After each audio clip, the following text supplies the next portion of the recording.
ఏలూరు నియోజకవర్గంలో జడ శ్రావణ్ కుమార్ అనే వ్యక్తి దళిత క్రైస్తవ శంకరావు అనే ఒక కార్యక్రమం పెట్టి హిందువులు అలాగే క్రిస్టియన్లు అలాగే ఎస్సీలకి కాపులకి మధ్యలో విద్వేషాలు రేపడానికి కార్యక్రమం పెట్టినట్టు కనిపిస్తుంది. ఈ విషయంలో పవన్ కళ్యాణ్ గారి మీద తీవ్రంగా ఘాటు వ్యాఖ్యలు చేయడం వల్ల మాకు దిగ్భ్రాంతి జరిగి మేము ఈరోజు 3 టౌన్ పోలీస్ స్టేషన్లో కంప్లైంట్ పెట్టడం జరిగింది. ఒక వైసీపీ బ్రోకర్ నా కొడుకు జడ శ్రావణ్ ఈ రోజు ఈ సభ పెట్టింది క్రైస్తవులు ఉద్ధరించడానికో లేకపోతే దళితులు ఉద్ధరించడానికో కాదు, జగన్మోహన్ రెడ్డి మెప్పు పొందడానికి.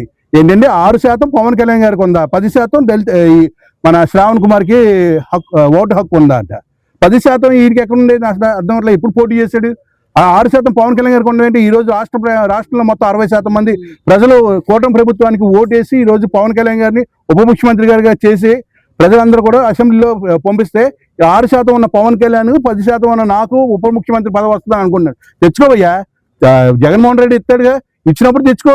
అంతవరకు నువ్వు ఏం చేయాలి, నీకు కావాల్సిన ఏమన్నా పని చేయాలి. ఒక దళితుడిగా నువ్వు ఏం చేసావు, ఒక ఎమ్మెల్సీ ఆనంద్ బాబు తీసుకొచ్చి ఒక దళితుడిని తీసుకొచ్చి డోర్ డెలివరీ చేస్తే చంపేసి డోర్ డెలివరీ చేస్తే నువ్వు ఎక్కడికి వెళ్ళిపోయావు ఆ రోజు? ఈ రోజు నీకు దళితులు గుర్తుకొచ్చారా, క్రైస్తవులు గుర్తొచ్చారు నీకు ఈ రోజు? ఇంకోసారి కనుక పవన్ కళ్యాణ్ గారి మీద కూటమి ప్రభుత్వం మీద ఏమన్నా కనుక వ్యాఖ్యలు చేస్తే కనుక మేము ఊరుకోము, మిమ్మల్ని అరెస్ట్ చేసేంత వరకు కూడా మేము ఊరుకోమని చెప్పేసి పోలీసు వారికి కూడా మేము తెలియజేసాం. అలాగే ఈ పోలీసు వారికి మేము ఈరోజు కంప్లైంట్ ఇవ్వడం జరిగింది. పోలీసు వారు ఆ కంప్లైంట్ తీసుకోవడం జరిగింది, దానికి సానుకూలంగా స్పందించారు. ఒకవేళ వాళ్ళు కనుక అతన్ని అరెస్ట్ చేయకపోతే కనుక మేము మా జనసేన పార్టీ తరఫు నుంచి కూటమి ప్రభుత్వం నుంచి తీవ్రమైన పరిణామాలు జరుగుతాయని చెప్పేసి మేము తెలియజేసుకుంటున్నాం. తేజ ప్రవీణ్, ఏలూరు నియోజకవర్గం. మరి మొన్న జరిగిన సభలో క్రైస్తవులకి ఎటువంటి ఇబ్బంది లేదు, హిందువులకి ఎటువంటి ఇబ్బంది లేదు. ఇక్కడ జరిగినటువంటి సభకి పూర్తిగా వెనుకున్నది వైసీపీ ప్రభుత్వం. ఆ వైసీపీ ప్రభుత్వం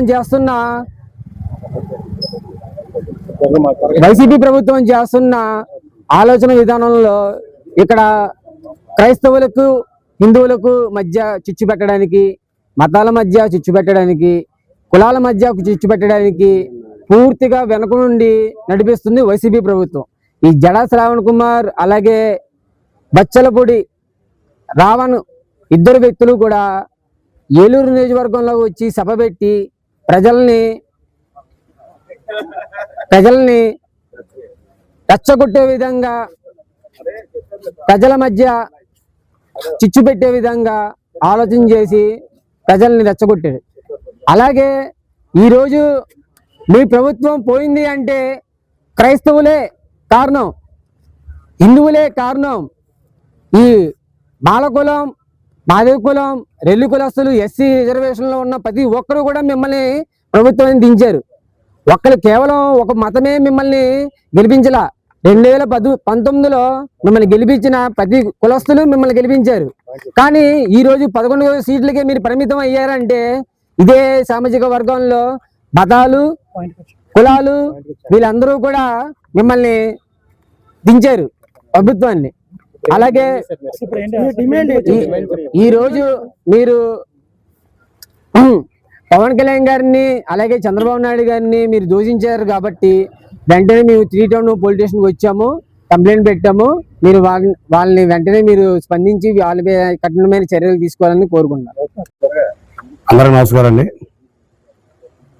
ఈరోజు నిన్న నేను 28వ తారీఖున జడ శ్రావణ్ కుమార్ అనే వ్యక్తి దళిత క్రైస్తవ శంకరామ సభకి పర్మిషన్ తీసుకొని క్రైస్తవులకు అన్యాయం జరుగుతుంది ఈ రాష్ట్రంలో అని అతను వేదిక అనే సంఘస్థులను పాస్టర్లను అందరూ పిలుచుకొని ఒక సభకి పిలిచారు. అక్కడి వరకు బాగుంది. పర్మిషన్ తీసుకుంది ఏంటి, దళిత క్రైస్తవుల కోసం, సమాజ హక్కుల కోసం సభ తీసుకున్న పర్మిషన్. అయితే అతను సభ తీసుకున్నాక స్టేజీ మీద మైక్ పట్టుకొని అతను ఏదో పబ్లిసిటీ అయిపోవాలని, ఎవరిని తింటే ఎవరిని పబ్లిసిటీ అయిపోతారని, మీటింగ్ సభ ఏంటి, మాట్లాడే విధానం ఏంటి, డిప్యూటీ పవన్ కళ్యాణ్ గారిని, డిప్యూటీ స్పీకర్ రఘురామరాజు గారిని, అరే నిన్ను కోస్తే 3 ఊళ్ళు సరిపోతుంది నీ మాసం అని అరే నిన్ను కోసి నీ నాలుగే పవన్ కళ్యాణ్ పంపిస్తానరా అని మా డిప్యూటీ సీఎం పవన్ కళ్యాణ్ గారిని, నువ్వు 10th క్లాస్ చదువుకున్నావు, నీకు మేకప్ లేదు, రియల్ లేదు అని ఆయనతో పాటు ఇతను పోల్చుకుంటాం. ఆయన అంటాకి ఇతను ఎవరు? నువ్వు సెలబ్రేట్ అవ్వాలంటే అయిపో, తప్పులేదు. కానీ ఇక్కడ ప్రశాంతంగా ఉన్న పశ్చిమ గోదావరి జిల్లాలో నువ్వు సభ పెట్టి ఇక్కడ ఎస్సీలు, క్రైస్తవులు, బీసీలు, ఓసీలు, మైనార్టీలు ఇక్కడ ప్రశాంతమైన జిల్లా ఇది. ఎటువంటి గొడవలు లేవు. ఉండి నియోజకవర్గంలో, రఘురామకృష్ణ నియోజకవర్గంలో ఏ ఒక్క చర్చి అని పగలగొట్టాడా? నువ్వు చర్చిలు కూలగొట్టరా, నీ శవం నీ నాలుగు పంపిస్తాను రా అని నువ్వు మాట్లాడావు. ఎక్కడ చర్చిలు పాల్గొట్టాడైనా? ఏం మాట్లాడుతున్నావు? ఇక్కడికి వచ్చి ప్రజలు ఏం చేస్తున్నావు? నోటుకు వచ్చినట్టు మాట్లాడుతున్నా. నువ్వు తీసుకున్న సభ ఏంటి? దళిత క్రైస్తవ సభ. క్రైస్తవులకు అన్యాయం జరుగుతుంది అనుకో, మాట్లాడు. అంబేద్కర్ వారసత్వ రాజ్యాంగం ఇచ్చారు, రాజ్యాంగం ప్రకారం మాట్లాడు, తప్పులేదు. నేను మాట్లాడద్దంటలేదు కదా. నేను మాట్లాడించి నీ వెనకాల బ్యాక్గ్రౌండ్ ఎవరున్నారు? స్టేజ్ మీద ఉన్నంతా వైసీపీ నాయకులు. నువ్వు వైసీపీ వాళ్ళు మాట్లాడినావు ఏంటి? ఇక్కడ పార్టీల పరంగా పెట్టి ఇక్కడ గొడవలు పెడతావు. కులాల మధ్యలో నువ్వు గొడవ పెడతావు వచ్చే ఇక్కడికి, అంతే కదా.